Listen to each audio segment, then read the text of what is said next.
Hello and welcome to Oweleketv News. I am Antonia Nwokolo. The news headlines. Federal government restarts 75,000 naira cash payment to 75 million Nigerians. In business, stakeholders raise concerns over CBN Act amendments. On the foreign scene, US says latest Rafah debts won't change Israel policy. And in sport, Olympic Lyon prepare bid for Ndidi.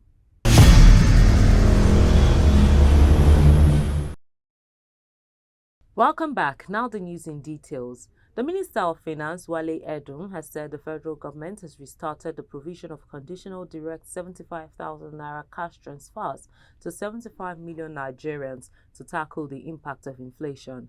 Edun disclosed this on Tuesday at a ministerial sectoral briefing to mark the first year in office of the President Bola Tinubu administration in Abuja.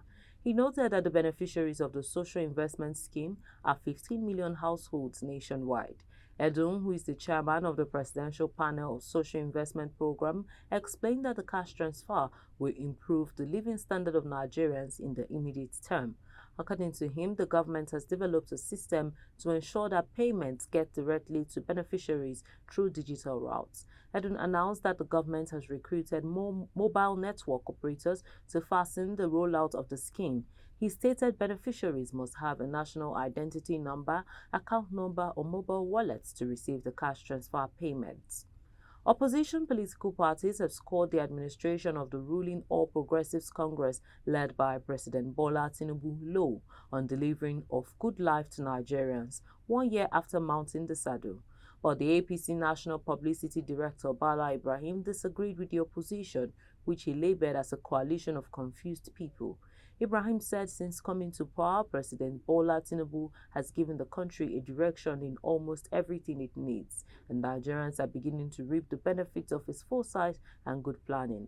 However, the People's Democratic Party described Tinubu's first year in office as the most challenging in Nigeria's history since the civil war between 1967 and 1970. In a statement on Tuesday by its National Publicity Secretary Debo Ologunagba, the PDP said Tinubu's economic policies had worsened things for Nigerians. Ologunagba said the PDP insists that the current rising insecurity, excruciating poverty, economic hardship and general despondency in the country necessitating the fleeing of thousands of Nigerians, especially the youths from the nation, further confirm that there is no hope in sight with the APC in the saddle. The People's Democratic Party and the Labour Party have ruled out dropping names and party structures for the 2027 general election, but would rather consider allowing to unseat the current All Progressives Congress-led federal government. The Deputy National Publicity Secretary of the PDP, Ibrahim Abdullahi, and the spokesperson for the Labour Party's presidential candidate for the 2023 election, Yunusa Tanko, indicated this in separate interviews with The Punch. Let's go on a short break. We'll be right back. Visit our website at www.oweleketv for a thrilling journey.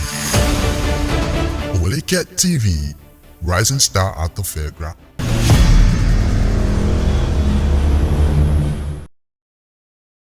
Welcome back. The President Academic Staff Union of Universities, Professor Victor Oshodeke, has urged the federal government to, as a matter of urgency, stop tax waivers meant to fund tertiary institutions in the country. Professor Oshodeke, who was speaking on Tuesday during a public hearing on monitoring of collection, utilization, and other associated services relating to education tax from 2011 to 2022, hinged the poor funding of tertiary institutions and insensate industrial actions to waivers granted to banks and other private institutions.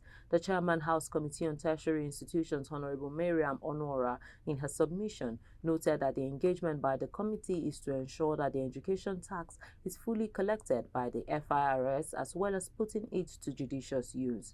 The Imo State House of Assembly held a public hearing on the proposed Consumer Rights Protection Bill aimed at fortifying consumer rights within the state. The public hearing drew diverse stakeholders, including consumer rights advocates, business owners, and government officials, and was held at the State House of Assembly complex. It drew diverse arrays of stakeholders, including consumer rights and government officials.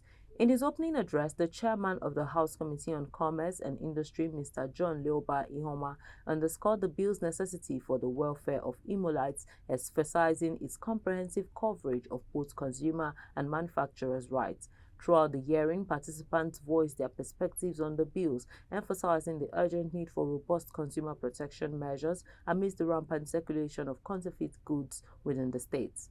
In business, ahead of the planned amendment to the Central Bank of Nigeria CBN Act 2007, economic stakeholders and political analysts have expressed concerns over the proposed amendments to the Central Bank of Nigeria Act 2007 by the National Assembly. They warned that the amendments could undermine the operational independence and flexibility of the central bank, which is crucial for achieving its price stability mandate.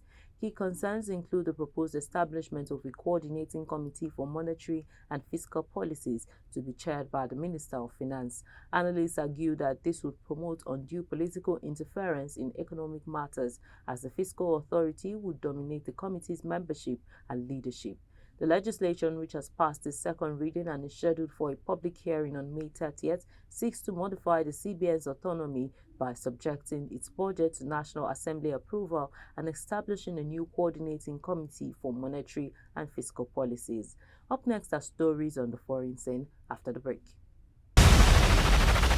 Visit our website at www.oweleketv for a thrilling journey. Oweleketv, rising star at the fairground.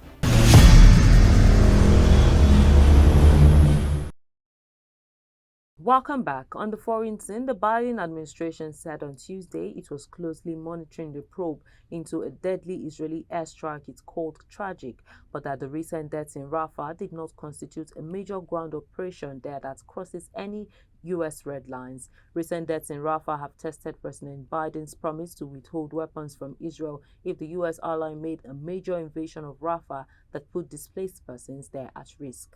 In entertainment, Nollywood actress and producer Ruth Kadiri has bemoaned the unavailability of immunization vaccines in Nigerian hospitals.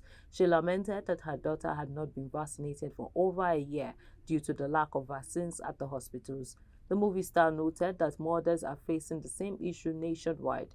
She therefore urged the federal government to take urgent action to tackle the vaccination issue in the country. In sports, League One giants Olympic Lyon are interested in signing Nigerian midfielder Wilfred Ndidi. Lyon want to strengthen their midfield ahead of next season and have identified Ndidi as a transfer target. Lyon attempted to sign the defensive midfielder from Leicester City on loan last summer, but the move was rebuffed by the Foxes. Ndidi will become a free agent at the end of next month and his future remains uncertain at the moment. The 27-year-old is looking to remain in England and there's a possibility he could sign a new deal at Leicester City. And just before we go, here's a recap of the headlines. Federal government restarts 75,000 naira cash payment to 75 million Nigerians. In business, stakeholders raise concerns over CBN Act amendments. On the foreign scene, US says latest Rafah deaths won't change Israel policy. And in sport, Olympic Lyon prepare bid for Ndidi. And that's the package on our news bulletin. Kindly follow us on all our social media platforms at Oweleketv. Visit our website at www.oweleketv. I am Antonia Nwokolo. Many thanks for watching.